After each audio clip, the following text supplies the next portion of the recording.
अस्सलाम वालेकुम। History times में वेलकम है। आज हम बात करेंगे टीपू सुल्तान के बारे में। आज से चंद रोज़ कबल 20 नवंबर को टीपू सुल्तान का यौम वलादत था, जो कि इंतहाई खामोशी और सादगी से गुजर गया। इसके बारे किसी प्लेटफॉर्म पे कोई जिक्र ना किया गया। टीपू सुल्तान, वो टीपू सुल्तान जिसकी शहादत पर ज़मीन ही नहीं कांपी, आसमान भी खुलकर रोया था। टीपू सुल्तान, जिन्हें अंग्रेज़ मौरख शेर मैसूर के नाम से याद करते हैं, अंग्रेज़ सरकार के नज़दीक एक जालिम हुक्मरान था, जो अंग्रेज़ के हिंदुस्तान में तसल्लुत और बालादस्ती की राह में सबसे बड़ी रुकावट समझा जाता था। बहादुरी, कौमी गैरत उसे अपने वालिद हैदर अली से विरसे में मिली। मदारस से 200 मील दूर अपनी रियासत श्रंगापट्टम के किले में टीपू सुल्तान और अंग्रेज़ फ़ौज में गुमसान का रन पड़ा। जिस दिलेरी और इस्तिकामत से टीपू सुल्तान और उसकी अफवाज ने अंग्रेज़ अफवाज का मुकाबला किया, वो अपनी मिसाल आप है। मुकामी सतह पर तैयार होने वाली तोपें और दीगर सामान ज़रबो असब इस जंग का हिस्सा थे। टीपू सुल्तान जंग से कबल फ्रांस के हुक्मरान नेपोलियन से भी राब्ते में था। उसकी ख्वाहिश थी कि फ्रांस के साथ मिलकर सुल्तनत बरतानिया को शिकस्त दी जाए, लेकिन ये मंसूबा पाया तकमील तक ना पहुँच सका। टीपू सुल्तान की अफवाज में शेरों का एक दस्ता भी शामिल था। आज भी लंदन के विक्टोरिया म्यूजियम में जंग की नायाब तस्वीर मौजूद हैं, जिसमें एक शेर ने अंग्रेज़ फौजी को दबोच रखा है और उसकी खौफ के मारे जान निकल रही है। टीपू सुल्तान ये कहा करता था कि शेर की एक दिन की ज़िंदगी गीदड़ की 100 साल ज़िंदगी से बेहतर है। लिहाजा इस कौल का अमली मुजाहरा तब हुआ जब उसने अगले मोर्चों पर लड़ते हुए अपने ख़ानदान के दीगर अफराद के हमरा वतन की आज़ादी की खातिर जान दे दी, लेकिन अपने असूलों पर समझौता बिल्कुल ना किया। अफसोस का मुकाम यह है कि अंग्रेज़ अफवाज से शिकस्त न दे सके।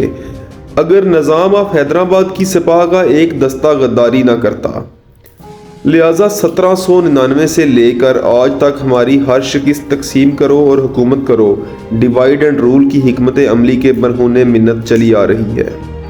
14 फरवरी सन 1799 को जनरल जॉर्ज हैरिस की रहनुमाई में 21,000 फौजियों ने वेलोर से मैसूर की जानब कूच किया। 20 मार्च को अंबर के नज़दीक 16,000 फौजियों का एक दस्ता उनके साथ आ मिला।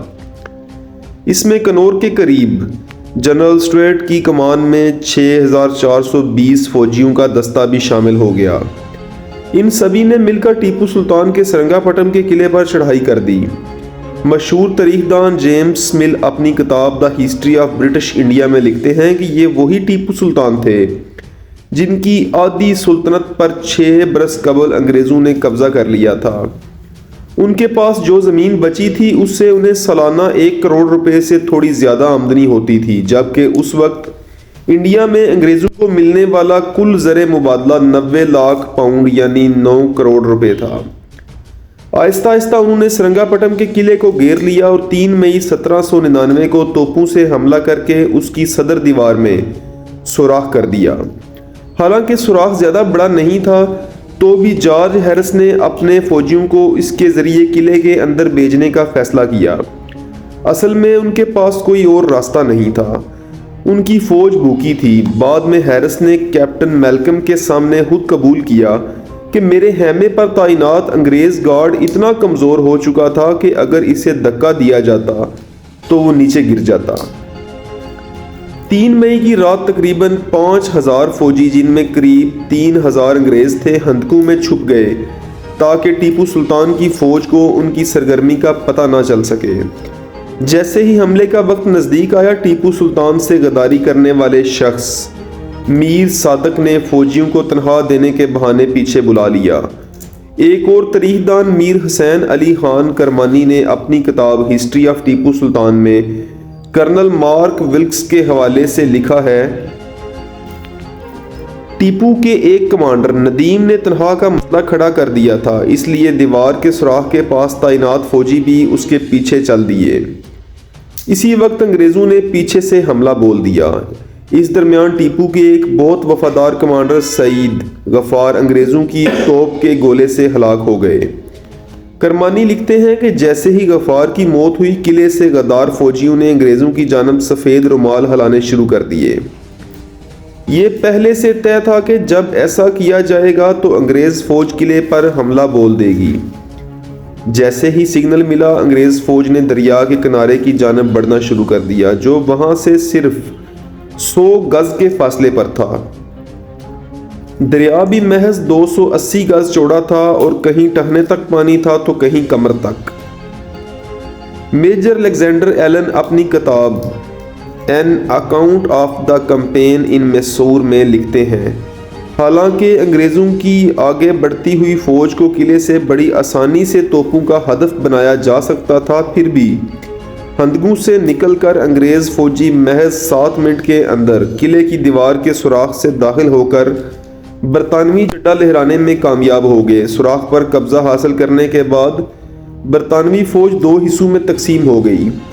बाईं जानब बढ़ने वाली फौज को टीपू सुल्तान की जानब से सख्त मुश्किलात का सामना करना पड़ा।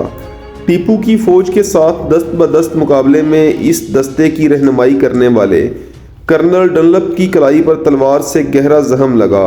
इसके बाद कॉलम के दस्ते को आगे बढ़ने से रोकने में टीपू की फौज कामयाब रही। टीपू सुल्तान अपनी फौज की हिम्मत बंधाने खुद जंग में शामिल हो चुका था।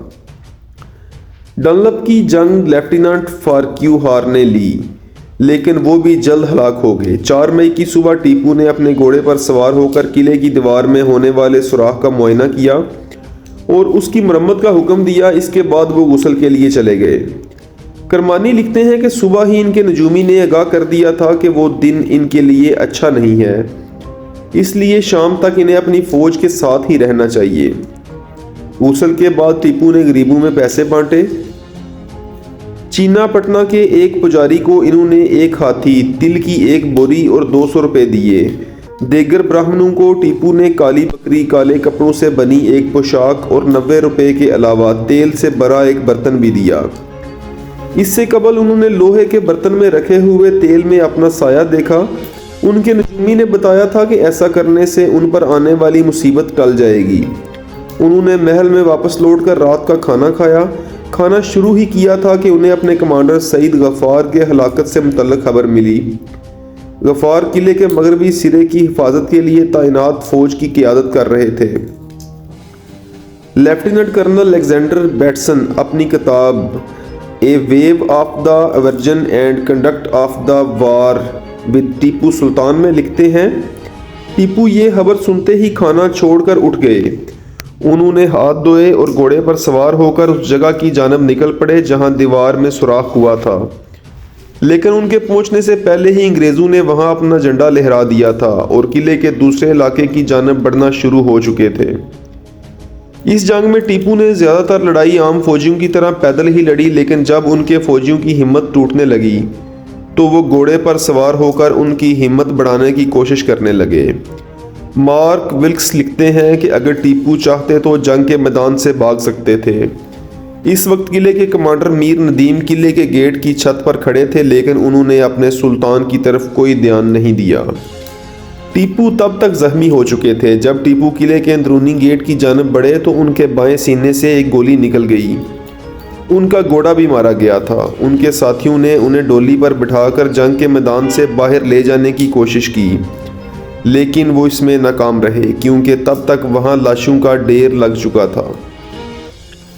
मेजर अलेक्जेंडर लिखते हैं कि इस वक्त इनके बॉडीगार्ड राजा हान ने उन्हें मशवरा दिया कि वो अंग्रेज़ों को बता दें, लेकिन टीपू को ये नामंजूर था। उन्होंने अंग्रेज़ों के हाथों कैद किए जाने की बजाय मौत के रास्ते का इंतखाब किया। टीपू सुल्तान के आखिरी लम्हात के बारे में बैटसन लिखते हैं, तभी कुछ अंग्रेज़ फौजी किले के अंदरूनी गेट में दाखिल हुए। उनमें से एक ने टीपू की तलवार बेल्ट छीनने की कोशिश की। तब तक टीपू का काफ़ी खून बह जाने की वजह से वो तकरीबन बेहोश हो गए थे। तब भी उन्होंने अपनी तलवार से उस फौजी पर हमला किया।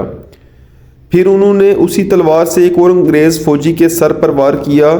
इसी दरमियान एक और अंग्रेज़ फौजी ने टीपू पर हमला कर दिया। वो इनसे जवाहरात जुड़ी तलवार छीनना चाहता था।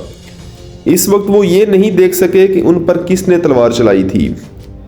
अंग्रेज़ नहीं जानते थे कि टीपू सुल्तान की मौत हो चुकी है। वो उन्हें ढूंढने महल के अंदर गए। पता चला कि टीपू वहाँ नहीं है।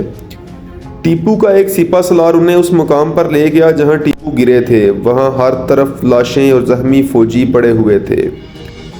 मशल की रोशनी में टीपू सुल्तान की डोली नजर आई। उसके नीचे टीपू के बॉडीगार्ड राजा हान जख्मी हालत में पड़े थे। उन्होंने इस तरफ इशारा किया जहां टीपू गिरे थे। बाद में मेजर एलन ने लिखा, जब टीपू की लाश को हमारे सामने लाया गया तो उनकी आंखें खुली हुई थीं। उनका जिस्म इतना गर्म था कि एक लम्हे के लिए मुझे और कर्नल वेल्जेली को ऐसा लगा कि कहीं वो जिंदा तो नहीं, लेकिन जब हमने उनकी नब्ज देखी और दिल पर हाथ रखा तो हमारा शक दूर हुआ। उनके जिस्म पर 3 और 1 जख्म माथे पर था। एक गोली उनके दाहिने कान से दाखिल होकर बाईं गाल में दंस गई थी। उन्होंने बेहतरीन सफ़ेद लिनन का जामा पहन रखा था जिसकी कमर के इर्द गिर्द रेशमी कपड़े की गोड़ लगी थी। उनके सर पर पगड़ी नहीं थी। ऐसा लग रहा था जैसे वो जंग के दौरान गिर गई हो। एक बाजूबंद के अलावा जिस्म पर कोई जेवरात नहीं थे। वो बाजूबंद असल में एक चांदी का तवीज़ था जिसके अंदर अरबी और फारसी में कुछ लिखा हुआ था। जनरल बेड ने टीपू की लाश को उन्हीं की डोली में रखने का हुक्म दिया। दरबार को पैगाम भेजा गया कि टीपू सुल्तान अब इस दुनिया में नहीं रहे। उनकी लाश पूरी रात इनके दरबार में रखी गई। अगले दिन शाम को महल से टीपू सुल्तान का जनाजा निकला। उनके जनाजे को उनके ज़ाती मुलाजमीन ने उठाया हुआ था। उनके साथ अंग्रेज़ों की 4 कंपनियां भी चल रही थीं। बरतानिया की नेशनल लाइब्रेरी ऑफ स्कॉटलैंड में रखी दस्तावेज़ात के मुताबिक general of the war with Tipu में लिखा है, उनके जनाजे के ठीक पीछे शहजादा अब्दुल हलीक चल रहे थे। उनके पीछे दरबार के अहम एहलकार थे। जिन सड़कों से जनाजा गुजरा उनके दोनों तरफ भीड़ थी। लोग ज़मीन पर लेटकर जनाजे को खराजे अकीदत पेश कर रहे थे। लोग ज़ोर ज़ोर से रो रहे थे। उन्हें लाल बाग में उनके वालिद हैदर अली की कब्र के बगल में दफनाया गया। उसके बाद टीपू सुल्तान के जनाजे में शरीक अफराद को 5000 रुपये बांटे गए। बैटसन ने लिखा कि रात होते होते माहौल और ज़्यादा गमज़दा हो गया। जब बादलों की गर्ज के साथ ज़बरदस्त आंधी चली, इस आंधी में 2 अंग्रेज़ एहलकार हलाक हो गए और मुतअद्दिद ज़ख्मी हो गए। टीपू सुल्तान के मरने के बाद अंग्रेज़ फौजियों ने सेरिंगापटम को बुरी तरह लूटा। फिर भी टीपू का तख्त, हाथी पर बैठने की चांदी की सीट, सोने और चांदी से बनी प्लेटें, जवाहरात से जुड़े ताले और तलवारें, महंगे कालीन, रेशम के बेहतरीन कपड़े और जवाहरात से भरे 20 बक्से आम फौजियों के हाथ नहीं लगे। टीपू की बेहतरीन लाइब्रेरी को भी कोई नुकसान नहीं पहुंचा, जिसमें तारीख, साइंस और अहादीस के बारे में अरबी, फारसी, उर्दू और हिंदी ज़बानों में 2000 से ज़्यादा किताबें थीं। अंग्रेज़ फ़ौज की जानब से एक हीरे से बना सितारा और टीपू की तलवार विलीज ली को पेश की गई। मेजर अलेक्जेंडर एलन ने अपनी किताब an account of the campaign in Mysore में लिखा है कि हैरिस ने टीपू की एक और तलवार हेर्ड को तोहफे में दे दी और सुल्तान के तख्त में जुड़े शेर के सर को विंडसर कासल के खजाने में बेच दिया गया। टीपू सुल्तान और मोरारी राव की एक एक तलवारें लॉर्ड कॉर्नवालिस के पास यादगार के तौर पर भेज दी गईं। तब तक अंग्रेज़ों का सामना इंडिया में टीपू जैसे बादशाह से नहीं हुआ था। टीपू के बाद अंग्रेज़ों को जंग में चैलेंज करने वाला कोई नहीं बचा था। एक अंग्रेज़ सहाफ़ी पीट एबिर ने अपनी किताब rise and progress of British power in India में लिखा है कि टीपू की शिकस्त के बाद मशरक़ की पूरी सुल्तनत हमारे कदमों में आ गिरी।